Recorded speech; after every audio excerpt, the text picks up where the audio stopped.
नमस्कार, गंगा न्यूज में स्वागत है। एक बार जुड़े हैं हमारे साथ भिखारी सिंगर, जो कि स्टेशन पे आप देखे होंगे काफी वायरल हो रहे थे भीख मांग मांग के। और जो हमारे साथ मौजूद है, हम बात करेंगे गाने के लेकर के कैसे क्या चल रहा है मार्केट में, जो भोजपुरी में विवाद जो चल रहा है और भी कई तरीके के मामले हैं, वो सारे मैटर पे बात करेंगे। स्वागत है गंगा न्यूज में। सभी को प्यार भरा नमस्कार। जितने बार गंगा न्यूज को देख रहे हैं सभी को नमस्कार है। भोजपुरी में जो विवाद चल रहा है, महेश पांडे जी को अगर कुछ हो जाता है तो इससे विशाल सिंह को कोई फर्क नहीं पड़ने वाला है, लेकिन पवन सिंह को कितना फर्क पड़ने वाला है पवन सिंह जी भी जान रहे हैं। लेकिन ये जो विशाल नाम का जो कुत्ता जो है ये पागल हो चुका है, और जल्दी अगर विशाल सिंह को अगर पवन सिंह जी नहीं हटाएंगे तो ये पागल कुत्ता पवन सिंह को भी काट सकता है। ऐसा जगह काटेगा कि पवन सिंह को पता भी नहीं चलेगा। तो हम पवन सिंह जी से कहना चाहेंगे कि ये जो आपका जो कुछ कुत्ता लोग है उसको थोड़ा साइड कर दीजिए और अपने दिल और दिमाग से काम कीजिए, क्योंकि आपको देखकर बहुत सारे गायक सीखते हैं, समझते हैं संगीत को, और भोजपुरी में एक आपका एक स्थान है, तो अपने स्थान को बिगाड़िए नहीं। और ये जो महेश पांडे जी के साथ हुआ है बिल्कुल गलत हुआ है। ये तो कहीं से मतलब जायज़ ही नहीं है कि उसको बुला के ज़बरदस्ती उसके मुँह में उँगली करना कि हमको स्टार मानो। किसी भी कोई भी अगर स्टार होता है तो उसको कहने की ज़रूरत नहीं कि हम स्टार हैं। स्टार को अगर मुँह से कह देना पड़े कि हमको स्टार मानो तो फिर किस चीज़ का तुम स्टार हो? लोग बोले कि हाँ, स्टार हैं। आप गंगा न्यूज़ वाले हैं, अब आप कहिए कि हमको बड़का बहुत बड़का न्यूज़ रिपोर्टर मानो, तो वो ये तो कहीं से कोई शोभनीय बात नहीं है। आप निकले और आपकी चर्चा हो कि हाँ, गंगा न्यूज़ वाले जा रहे हैं, तो एक बात हुई। ये ज़बरदस्ती मुँह से उगलवाने से किसी के दिल में राज कीजिएगा आप, कि बच्चा वाला हरकत करना बंद कर दीजिए और दूसरा के दिमाग से चलना बंद कर दीजिए। अच्छा, भोजपुरी में आए दिन कोई ना कोई मैटर हो जा रहा है, अब विवाद होते जा रहा है और छोटे-छोटे जितने सिंगर हैं उनका कहना है कि हमारा विवाद के चलते गाना नहीं चल रहा है। पवन और खेसारी के जे ना विवाद है ना, कि लोग ज़्यादा विवादें पसंद कर रहे हैं, वही देख रहे हैं, लेकिन मेरा गाना नहीं चल रहा है। क्या कहें? इसका कारण ये है कि पवन सिंह जी और खेसारी लाल जान रहे हैं कि अगर कोई बढ़िया सिंगर उनको देखने को मिल जाता है, तो वो लोग जान रहे हैं कि अगर कोई बढ़िया सिंगर इस मार्केट में आ गया तो हम लोग का मार्केट खत्म हो जाएगा। इसलिए दोनों मिलके विवाद करते हैं। उनका आदमी उनके आदमी को बोलता है, उनका आदमी उनके आदमी को बोलता है, जबकि दोनों एक-दूसरे को नहीं बोलेंगे। उनका आदमी इनको बोलेगा इनका आदमी उनको बोलेगा, और उससे विवाद बढ़ता है, तो विवाद बढ़ेगा तो लोग तो सुनता वही है, लोग को तो मिर्च मसाला चाहिए, एंटरटेनमेंट चाहिए, तो बाकी जो छोटे-छोटे कलाकार हैं उनका गाना नहीं बजता है, यही कारण है। आपका कितना परेशानी होता है? क्या आपका भी गाना नहीं बजता है विवाद के चलते? नहीं, देखिए मेरा तो ज़्यादातर एल्बम आया ही नहीं है अभी, लेकिन स्टेज शो आया है। लेकिन एक चीज़ है, ये कुछ कलाकार हमको 1-2 बार प्रोग्राम में बुलाएँ, लेकिन उनको लगा कि हमसे बेहतर गा रहे हैं, लोगों को मतलब कि ज़्यादा हम पसंद आए, लोगों का गायकी हमको ज़्यादा मतलब मेरा गायकी लोगों को पसंद आया है, तो लोग हमको मतलब पर्सनली कॉल करने लगे, बुलाने लगे, तो उनको लगा कि मेरा मार्केट खत्म हो जाएगा। तो इसके लिए वो मतलब कि जगह-जगह पे मेरा बुराई करना शुरू कर दिए, हमको मार्केट से आउट करने का कोशिश करने लगे। लेकिन जिस पे भगवान की कृपा है, महादेव की कृपा है, उसको कौन रोक सकता है? आप एक जगह खत्म कीजिएगा, दूसरा जगह चालू हो जाएँगे हम। लेकिन काफ़ी आप वायरल हो रहे थे स्टेशन पे भीख माँग-माँग के। हम देखे थे सभी दर्शक लोग भी देखे थे, तो क्या था सच्चाई, कुछ दर्शक के बताएँ? देखिए, सच्चाई था यही कि मेरे साथ परेशानी था, सबसे बड़ा चीज़ था लॉकडाउन, और मेरे पास पैसा कमाने का एक ही साधन था, वो था कार्यक्रम। इवेंट में गा के 2000-3000 हमको मिलता था पेमेंट, वही मेरा रोज़गार था, क्योंकि अगर वो चीज़ हम नहीं करते तो फिर मेरे पास भुखमरी आना लाज़मी-सी बात थी। और उसी बीच हम बाइक ले लिए और बाइक ईएमआई पे लिए, ईएमआई भरते-भरते अब लॉकडाउन आ गया तो कहाँ से भरेंगे ईएमआई? ईएमआई अगर 1 से 2 महीना नहीं भरिएगा तो बाइक ले जाएगा वो। तो इस तरह का परेशानी होने लगा, पैसा था नहीं, घर में बैठे-बैठे पागल हो रहे थे। ईएमआई वाले कॉल कर रहे थे, ईएमआई भरने के लिए पैसा नहीं था, जो मेरे पास जमा था वो तो सारा हम बाइक खरीदने में लगा दिए। तो इतना ज़्यादा टॉर्चर मतलब होने लगा, सोचने लगे, सोचते-सोचते इतना ज़्यादा सोचने लगे हम कि मेरा दिमाग मेरे बस में रहा नहीं। अब हम सोचे तो करें क्या? तो ऐसे ही जब आदमी का बुरा वक़्त आता है तो वो बोल के नहीं आता है। तो ऐसे ही गाते-गाते, गाते-गाते इस तरह से आदमी जब पागल हो जाता है ना तो उसको समझ में नहीं आता है कि वो क्या कर रहा है, नहीं कर रहा है। ऐसे ही एक बार स्टेशन में बैठ के गा रहे थे तो एक भाई वीडियो बना लिए और उसके बाद वो वीडियो वायरल हो गया। फिर उन लोग के द्वारा फिर लोगों के बीच में आना और धीरे-धीरे करके स्थिति सुधरने लगा। फिर पैसा का भी स्थिति सुधरा और उसके बाद आज सब कुछ ठीक है। अभी ठीक है। अभी अभी एक दर्शक के लिए गाना वही वाला जो गा रहे थे स्टेशन पे, वही वाला। बिल्कुल, बिल्कुल। गजब गजब के लोग बा जग में, स्वार्थ भइल समाज हो, दुख में कहाँ बा केहू संगतिया, ये दुनिया में आज हो। तो ये सच्चाई है जीवन की, और जो मेरे साथ घटना घटा, तो अचानक से मेरे मुंह से यही गाना निकला कि जब समय होला कमजोर तो हर कोई साथ छोड़ देला। मेरा जब बुरा वक्त था तो बहुत सारे ऐसे दोस्त थे जिनसे मदद मांगे, तो बेचारे को तो लॉकडाउन में खुद उनका भी स्थिति खराब था। तो किसी को दोष देने से होता नहीं है, खुद का दोष होता है इंसान का। और कौन कौन गाने आपके आए हुए हैं मार्केट में, या कौन आपके गाने दिल के करीब है, थोड़ा दर्शक को। जी, अभी एक मेरा गुड़िया हलचल फ़िल्म से आया है गाना, लब के पाठ पढ़ा दी, जो कि लोगों ने बहुत प्यारा आशीर्वाद दिया। मेरा पहला एल्बम भोजपुरी में है, लोगों ने बहुत प्यारा आशीर्वाद दिया। उससे पहले एक मेरा एक गाना में आया था माँ सॉन्ग करके, वो सुपर टेक रोशन से आया था, हमारे मैनेजर साहब ने लिखा था उस गाने को। और अभी 2 गाना मेरा जस्ट अभी हम लोग आर्या शर्मा रिकॉर्डिंग से रिकॉर्ड करवाए हैं गाना।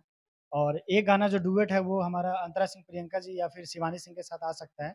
अभी बातचीत चल रही है, हम लोग सिंगर मतलब सेलेक्ट कर रहे हैं कि किस सिंगर को गवाया जाए। तो ये 2 गाने जो हमारे आने वाले हैं, जो सितंबर या अक्टूबर में गाने आएँगे। जी। जो आया है वो थोड़ा दर्शक के जी, सुनिए। बिल्कुल। मोर देहिया से फेंका तलूती, बिना मरद के आग नाही बूती, कोनो उपाय के अरऊ सरधा जे पुरा दी। तो लड़का कहा था द अपन ओढ़नी भुइया बिछा दी, बैठल अब के पाठ पढ़ा दी, द अपन ओढ़नी भुइया बिछा दी, बैठल अब के पाठ पढ़ा दी। ये गाना मेरा और कौन से गाने आपको दिल के करीब रहता है, अच्छा जो गा लेते हैं गाना वो? देखिए, एक नीलकमल जी का एक बहुत ही प्यारा सा गाना है जो मेरे दिल के हमेशा करीब रहता है, और वो बहुत ही ज़्यादा वायरल हुआ था गाना। ये गाना है नंबरो न देलू अब तक खबरो न लेलू हो, जहिया से शादी कैलू हालो ना पूछेलू हो, हो हालो ना पूछेलू हो, नंबरो न देलू हो, जहिया से शादी कैलू हालो ना पूछेलू हो, आशा ही सतैबू काए जा, चांद चांद कहत रही सच हूँ मैं चांद भैलू, मुअले पाइबू का ए जान, चांद चांद कहत रही सच हूँ मैं चांद भैलू, मुअले पाइबू का जान।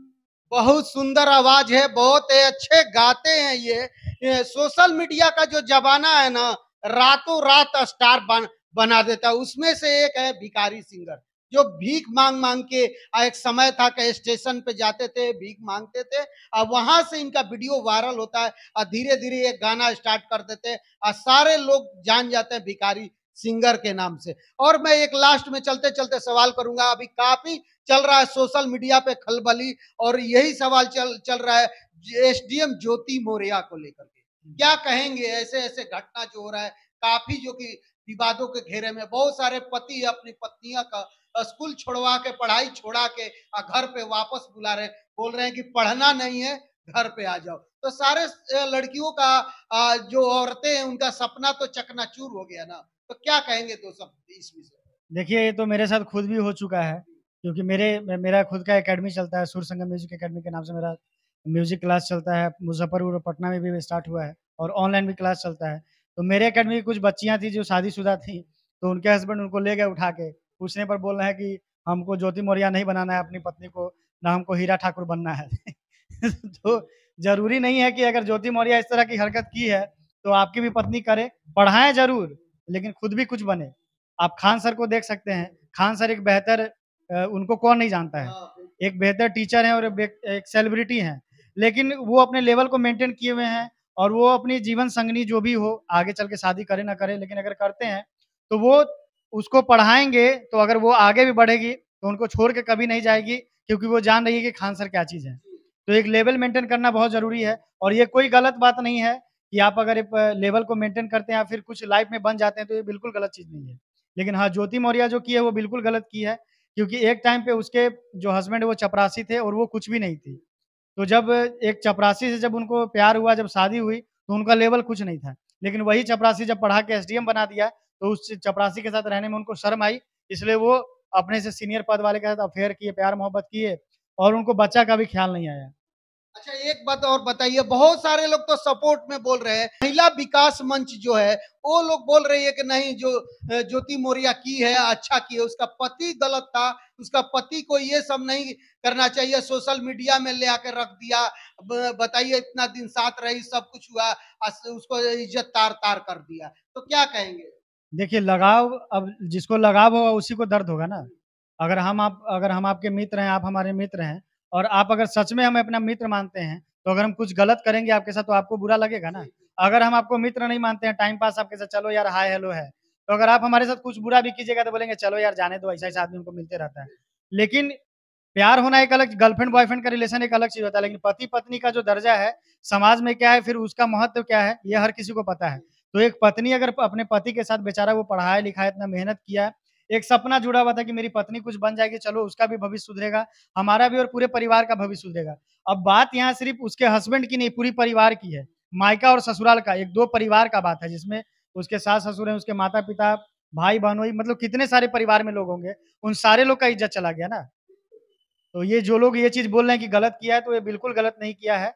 और होता क्या है ना कि खुद पे जब दुःख पड़ता है ना, तो पता चलता है। तो उन लोगों के पास अभी दुःख नहीं आया, तो उन लोगों को पता नहीं चल रहा है। अब बेचारे के साथ दुःख हुआ है, तो उसी को ना भोगना पड़ रहा है। तो उसको तो दर्द पता होगा ही होगा। चलिए, अपना राय जरूर दीजिएगा कमेंट बॉक्स में कि हमारी बातचीत के बारे में क्या सोचते हैं, ज्योति मौर्य के बारे में क्या सोचते हैं, और भोजपुरी के बारे में क्या सोचते हैं, जो कि काफी आए दिन विवाद हो रहा है। अपना राय जरूर दीजिएगा कमेंट बॉक्स में।